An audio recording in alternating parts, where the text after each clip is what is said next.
go.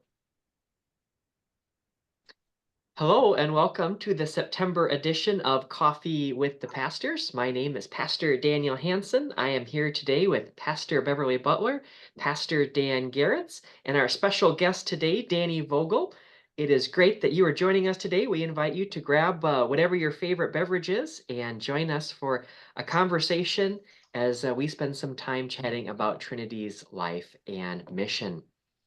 Well, happy September, everybody. The leaves are changing. The pumpkin spice has exploded into every store that I seem to walk into. Fall programming is here. Life is good. Happy fall. Happy fall.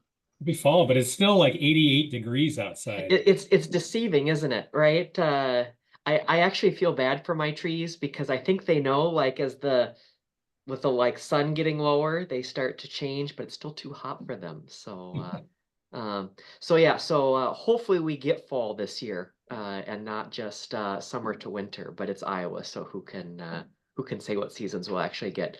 I like Pastor Beverly, I like your fall themed blazer today. That's representing September. That's great.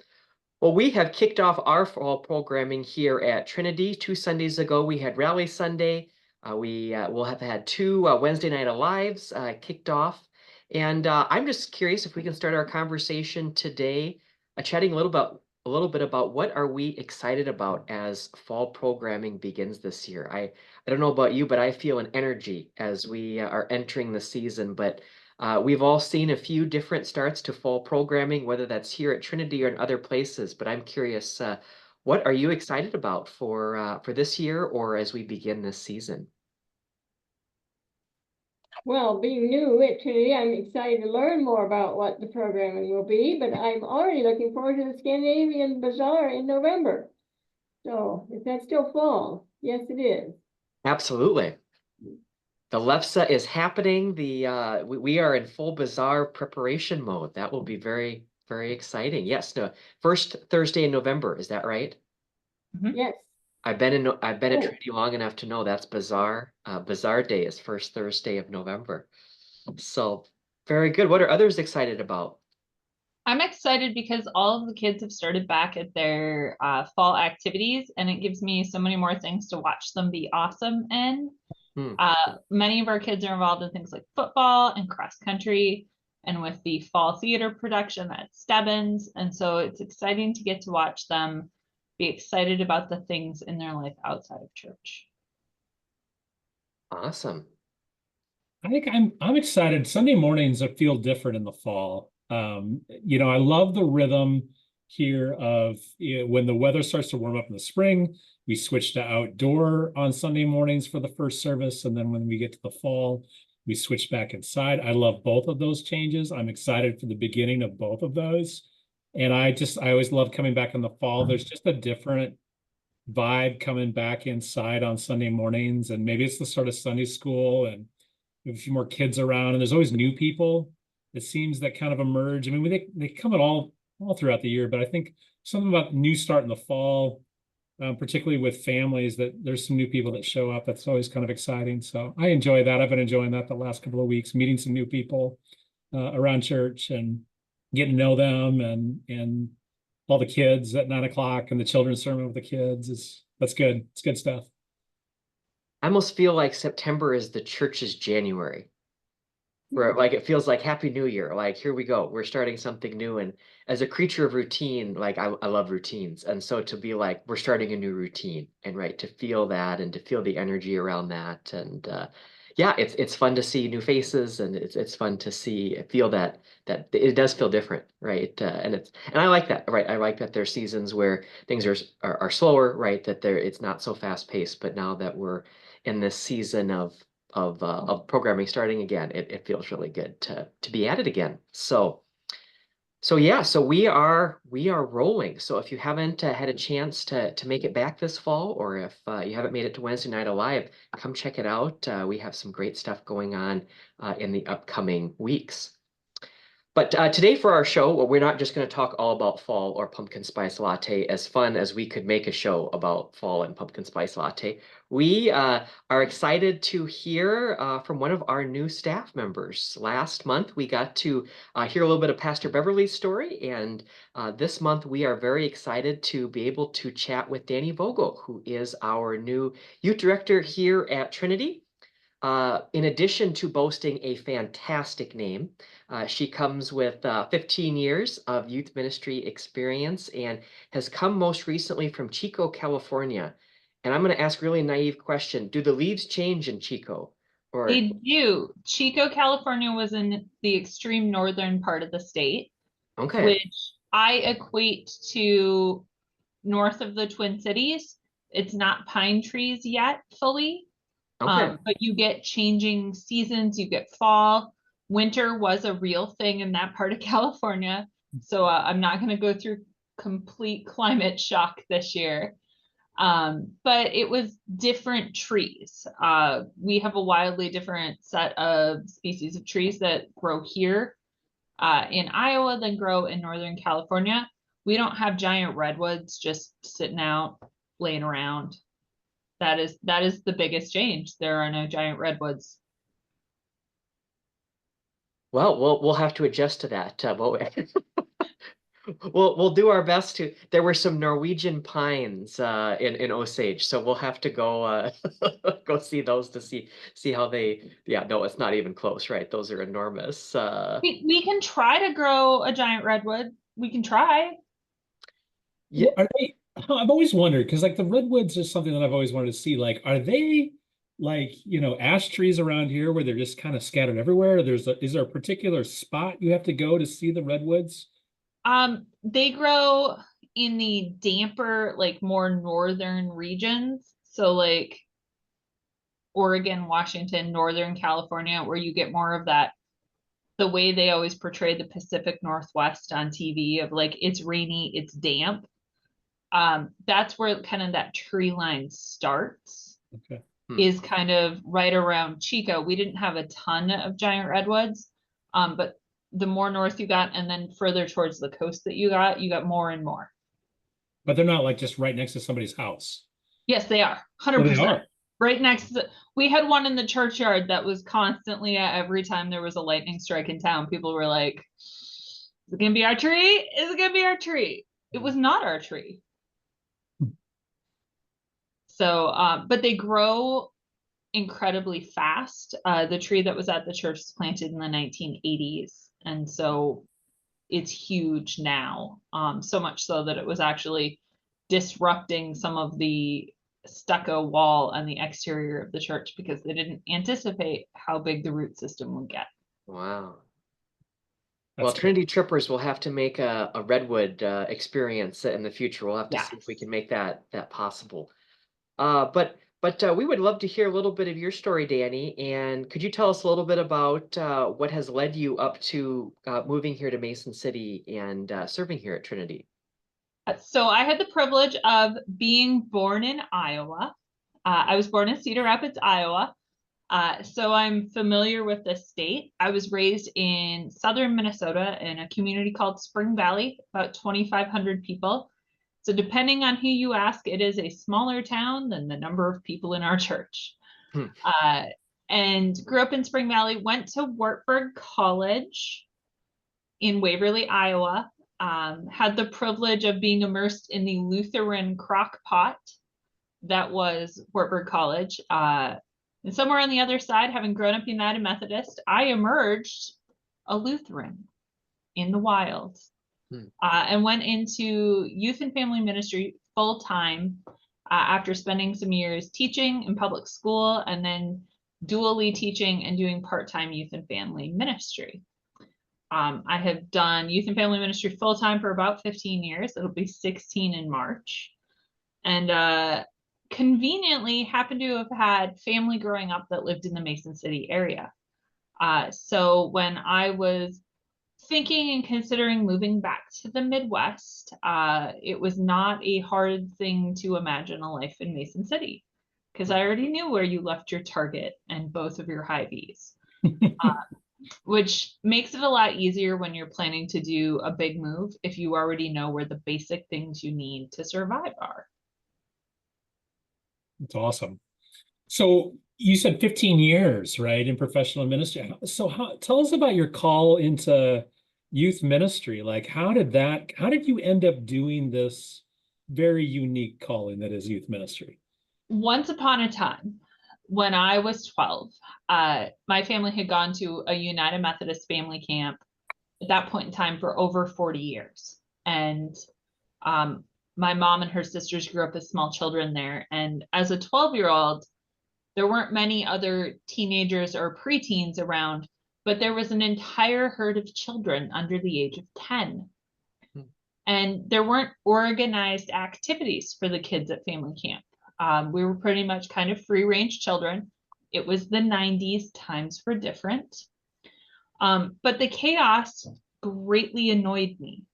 So I took it upon myself as a 12-year-old to invent activities and organize the children into non-chaos. We did shuffleboard tournaments. We had craft time. We had sandcastle building contests. We had an hour every day where we learned how to water ski because one of the dads was willing to take us on a boat. We did organized activities while we were there for the week, so that at 1 o'clock, I would tell the children our time was done for the day and I could sit my butt on the beach with my Harry Potter book. From there, my mom will tell you that she shouldn't be surprised that this is what I wound up doing, because I was doing it before I knew it was a job people got paid for. That's great. Well, I know you're just getting started with your work here at Trinity. July 1 was your start date, as was mine.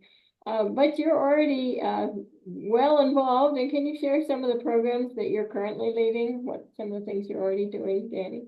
Yes, I am currently predominantly leading our Sunday morning Ignite group, which is our Sunday school program for 7th through 12th graders. We've kind of put in a new lesson rotation this year, where once every 6 weeks, we are watching the live stream in the youth room, and we are doing sermon notes along with the live stream. Other weeks, we're doing our own lesson based on the same lectionary readings that they're covering in worship, doing some experiential learning with that.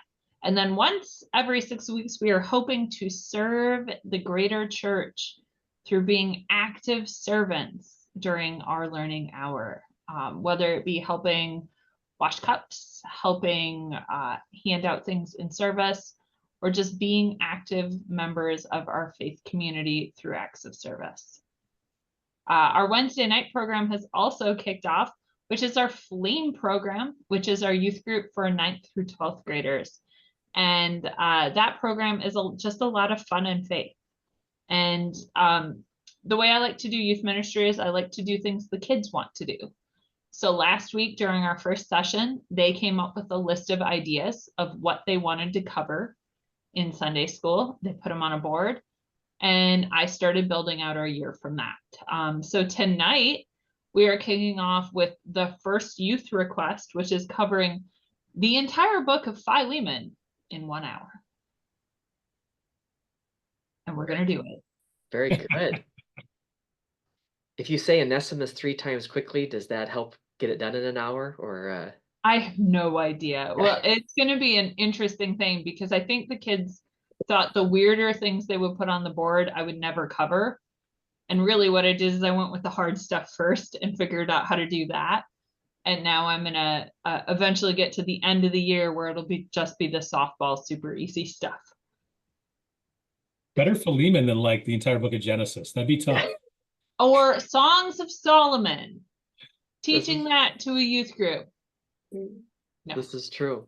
No. I remember at summer camp being like, I'm going to read a whole book of the Bible, and then reading like Philemon or one of the minor prophets at the end, and be like, guess what I did during God time today? Read a whole book of the Bible. So this is going to be a trophy to take and share with everybody, right? We did a whole book of the Bible at youth group today. I will be very excited to hear how that goes. And that's an interesting letter. So I will be curious what they how they interpret that letter. That's what I'm intrigued by too, is that I'm pretty sure the youth that asked about it has zero idea what he's getting us into. That's good. Now, if adults out there, if you don't know what's going on in Philemon, this is your chance to go home and read that too, and figure out what you think about. You can read it in 1 hour. In fact, you probably read it in 5 minutes. It is, in fact, the shortest book in the Bible, conveniently. Very good. Well, in addition to doing Sunday morning Sunday school for our middle school and high schoolers, in addition to doing high school ministry on Wednesday nights, you were a part of our trip to the National Youth Gathering in New Orleans, which jumping right into the fast-moving river, I think it was you had been here 21 days when you were on the bus with us. And just curious if you have any highlights that you'd like to share about that experience. What was it like to go with the group? What were some of your favorite parts of that experience? It was really great getting to know our kids on what I consider to be equal turf. We're all in a new place together. Nobody has existing things they're relying on to stay in their comfort zone. Kids opened up. They were super great to get to know. They weren't afraid to ask questions. I know sometimes experiencing a new adult, especially in something in youth ministry, where you need to have a lot of trust in that person, can be hard for kids. And I think that they were able to see pretty fast that I really wanted to get to know them, and I wanted to make sure that I was meeting their needs in as many ways as I could. And to be able to experience New Orleans with them. I was there in January as part of the lead up to the gathering with the extravaganza, which is the youth leader continuing ed event that the ELCA Youth Network provides for us. Getting to be there with a bunch of adults is one thing. Getting to be there with 17,000 students is wildly different. And to look at the city through the eyes of a 15-year-old is a different way of experiencing it. And that was a lot of fun. Awesome, awesome. My highlight of the youth gathering trip was probably getting to make one of the wishes of our students happen. We have kids who had never been able to see the ocean. We had kids who maybe had never been out of the state. And so with a little ingenuity, we were able to spend an hour at a beach with the ocean, even if they say the Gulf is not the ocean. I beg to differ. It was salt water. But we got to take kids to see something so big that you can't see the other side of it. So they were able to experience what an ocean looks like. They were able to swim and have a lot of fun. And it was really a great experience to get to do something once in a lifetime with kids. You mentioned the extravaganza and the ELCA Youth Network. You do some work for them as well. You want to talk about that a little bit? I do. A couple years ago, through some interesting circumstances, working in Sierra Pacific Synod, I served on their technical team for their Synod Assembly. From that, people discovered that I was really good at hosting Zoom events. And from there, Todd Bugler with the ELCA Youth Ministry Network reached out and said, hey, could you join our team as part of the tech team and be willing to program and help run our online continuing ed event? I'm not sure they totally knew what they were getting when they asked. Don't think they were quite expecting costumes every day of the week. But since then, I've been able to have the privilege of programming their online continuing ed experiences, as well as being an on-camera host for some different things. You bring a lot of experience with technology. You're doing a bit of that for us as well, right? One little piece of your role. Just a little bit here. I get to help coordinate, and I'm moving into the role of coordinating our worship technology team for Sunday mornings, which is making sure that our live stream and our sound works in the facility, as well as doing a little kind of video editing on the side and doing some digital storytelling for the congregation, which is a lot of fun and something totally different to get to play with, in addition to doing youth and family ministry here. One of the things that overlaps, doesn't it? Because you work with the youth, some of the youth on the technology team. Yep, some of our great volunteers with our technology team are members of our youth program. So it's getting to see them flex their skills in an ever-growing and ever-changing online community. Absolutely. If there was something about young adults or youth that you would want people to know, what would that be? Our youth are noticers. We live in a society now where our youth and our young people are presented with a lot of information very easily. And they're very good at discerning quality information from garbage information. And they're not afraid to ask questions. If they want to know more, or if they really want to get after something, they're not hesitating to make their knowledge needs known. They're really good about asking why. And that's something that parents can get annoyed with, especially when your kid is young and they want to know the why of everything. But our youth and our young people now ask a lot of really quality why questions because they want to know more. And they're willing to engage in those conversations, oftentimes digitally, through social media and things like that. I've had kids tell me before that they've learned huge skills just by asking a question online and somebody sending them a tutorial on how to do something or what about something. It's really fun to get to see them becoming great human beings. That's really interesting that there's so much information now available to us, particularly through the internet, and to think about the fact that younger people have grown up in that environment. And so, like you say, they're very used to going, I want to know about that, and having access to that information probably. So they're not as likely to just sit on a question they're going to ask it expecting to get an answer. That's really... I tell kids often, I am older than Google search. Google did not exist until I was in high school. That's a wild, mind-blowing thing for some of our kids because they use the phrase, well, Google it, because it's always existed in their lifetimes. They don't remember a life before text messaging, a life before the internet being available in every home, or the fact that you could take out your phone, Google search something, and have an answer in 30 seconds. That didn't exist when I was their age. It's an interesting world to grow up in and exist in. A world we're all sharing right now. Interesting. Well, we get to hear more of your story, Dani, at Fellowship Coffee. Am I correct? Coming up in October? Yes. I believe that's October. I'm going to make sure I get the date right here. October 15th will be our next Fellowship Coffee. And so if you would like to hear more about Dani's story and her life story, come at 9:30 on October 15th. The goodies are really good too, but come for the story. I hear that it's going to be a good time, although I've been told that they're going to come up with some very interesting photos to show while I'm there. And I'm curious how much the Gen Zs are going to help them dig up some photos. Okay, there you go. Our youth could probably find everything. There. Oh. Well, I thought we as a group could chat about the impact of youth ministry on our own faith stories. So, I mean, each of us has had our own faith journey, and for some of us that starts off when we're kids, sometimes that's later on when we're adults. But I'm curious if whether it's working with youth or whether it's a memory that you have from being a young person and experiencing ministry. I'm curious if we could go around and share a story about a really impactful moment that continues to shape our faith story today. And I can kick us off to give you a minute to think about it. But we had, at my church, we had our own summer camp.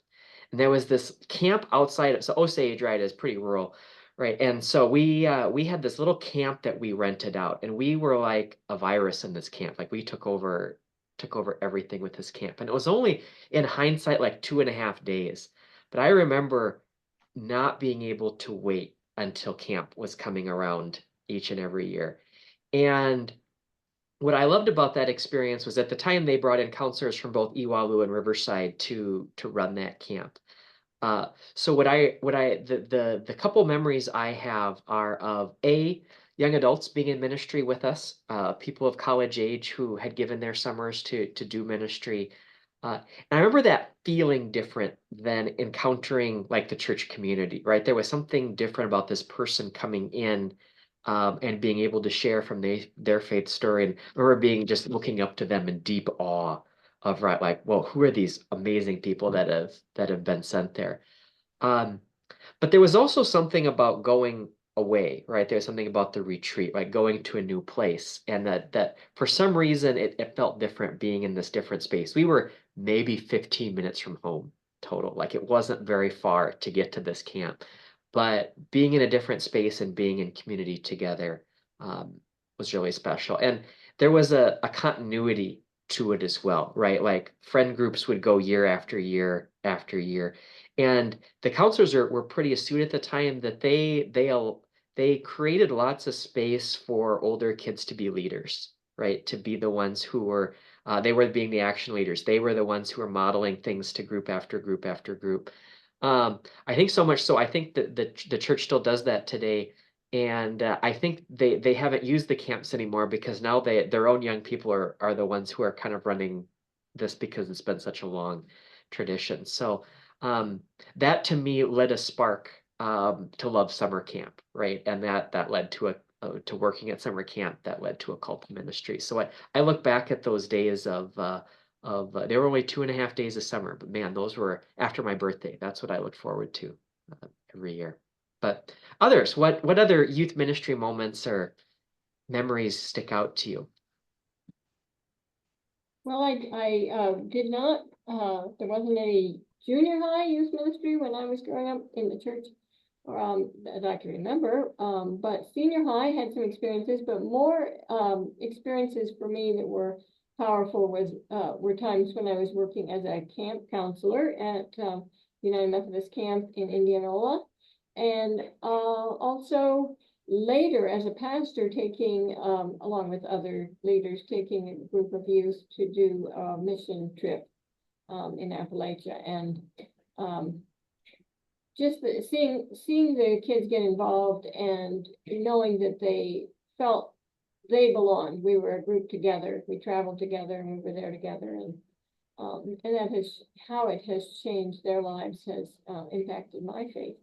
And I know the importance of early experiences of faith for the rest of a person's life. Awesome. Yeah, I probably, not to sound like a broken record, but I think, yeah, I had a lot of great experiences in Sunday school, vacation Bible school, and confirmation. The reformative, the youth gathering was really important for me the one time that I got to go as a youth.